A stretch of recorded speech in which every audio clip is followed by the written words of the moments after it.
Hello, friends and family here in the United States and around the world.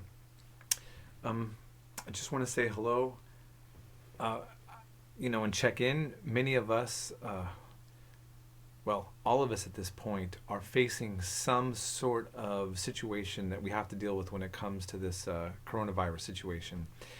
And each country, each state, even in the United States, is handling the situation differently, some better than others.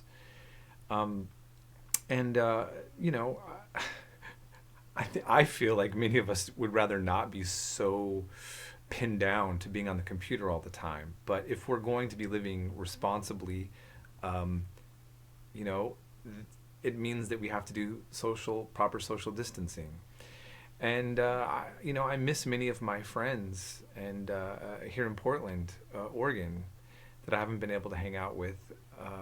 Some of the customers at the shop that I worked at, the consignment shop, and my friends there. Um, my daughter lives close in town, but I'm not able to hang out with her right now if we're going to be doing again things responsibly. Um, it's a challenge, and I was sick with the flu for several days, and I did call the doctor here, the office at OHSU. I don't have insurance, and it was really nice that they were able to have some nurses talk to me on the phone, listen to my voice, and see if I'm breathing properly. The issue is that they addressed to me as respiratory issues. So I just want to encourage to all of my friends out there and family to really be careful about like to know that the nurses told me this is allergy season, this is flu season. The symptoms are the same, and yet they're the same as the virus, and so you don't know. And so I needed to treat it like I had it, and really quarantine myself for a while, um, like more so. And I ended up being fine. Again, did I have it? Did I just have the flu? We don't know. But I want all of you to really be careful. And keep in mind, I posted this on my Facebook earlier, but I did have a friend, a guy that I don't, I met him traveling once, and we've kept in contact over the years as on social media. And he was really being cautious. Actually, he wrote me a few weeks ago, maybe it's a few months ago now. I'm losing track of time, like all of us. Where he had a business meeting in Mexico and the United States, and he said, "Is it safe, do you think, for me to travel to the United States, in terms of how the government's handling it or not?" And I said to him, "Man, I really can't answer. Like, you're seeing what I see. Like, I don't know." So he stayed on the side of caution, and he didn't. He canceled his flights. He stayed in Finland. Now, I don't know his exact age, but he doesn't have the white hair like me. Okay, I'm 46. He's probably in his 30s. Not only did he get COVID 19, the coronavirus, he actually got very sick, and he was hospitalized with respiratory problems. I mean, he was in a very critical way. And now he is healing up and doing better, it looks like. Um, but it's just a good reminder for all of us to remember, like my for all of my friends and family, that any age is susceptible to every age is susceptible to passing it on, and all ages are still capable of actually having very terrible consequences to getting it. So, it's a subject matter that we're really tired of talking about, but I mean, it is what it is, right? I mean, that is what we're all dealing with. And I, again, want to say so much thanks and appreciation to all my friends and family and former students who are working in the medical field, really putting their lives at risk. And I think that we really need to realize that. Like, it is, for some of us, we're dealing with severe boredom, and that's its own severe problem. I mean, but then there's others that are in the medical field, and even some that are working in what are considered necessary industries like groceries and so forth, that are more at risk than the rest of us that can shelter ourselves more than others.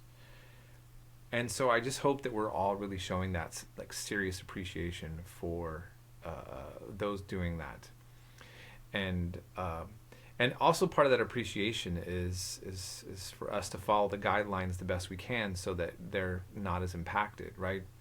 But it's difficult. I mean, let's be real. I live with great roommates, but here I'm mainly in my room now, and I try to get some good walks in and be careful, you know, about running into people.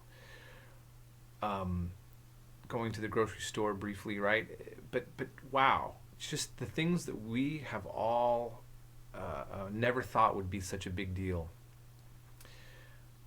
It's a rough time, and I just want to remind everyone that we do have a history to look back on. And if you do look at the history of, let's just say, the Spanish influenza, you see then that there were different states in the United States, just for example, if we just focus on the United States, that handled it better than others. One state ignored some of the guidelines, had a big parade, and a huge chunk of people died. San Francisco was the most proactive, really did a great job, but then they let loose too soon on the restrictions, and then there was a second or third wave of serious deaths that would have been prevented had they just had the patience to do what they were doing. And I think this is what we're all just dealing with, is the challenge of patience. We're tired of this. It's very frustrating, to say the least. None of us have ever experienced this. And, like I said, in different parts of the world, it's very different. I'm hoping that all my friends in Southeast Asia, I see that different governments there are handling it well. I hope that you're taking the proper steps for yourself, but I realize also it's difficult to make a living. There's different challenges that each person has in the world, what they have to deal with. My friends in Hong Kong, at first I saw them as being one of the most vulnerable in my travels, and Hong Kong is actually doing much better than many other countries right now. But it's still something that's very much a part of the minds of my friends there, and from what I'm seeing in posts and looking into the news. So, our hearts still go out to Spain, Italy, and other parts of the world yet that haven't fully had to deal with this. And, looking about how India's treating it, and it's a little overwhelming. So I guess we all escape into Tiger King documentary type stuff, and I don't know what this means for us as well in the long term, but we're doing what we can to survive during these times. Much love to everybody, and I'm always here to be contacted, like you, in the virtual reality world. Much love.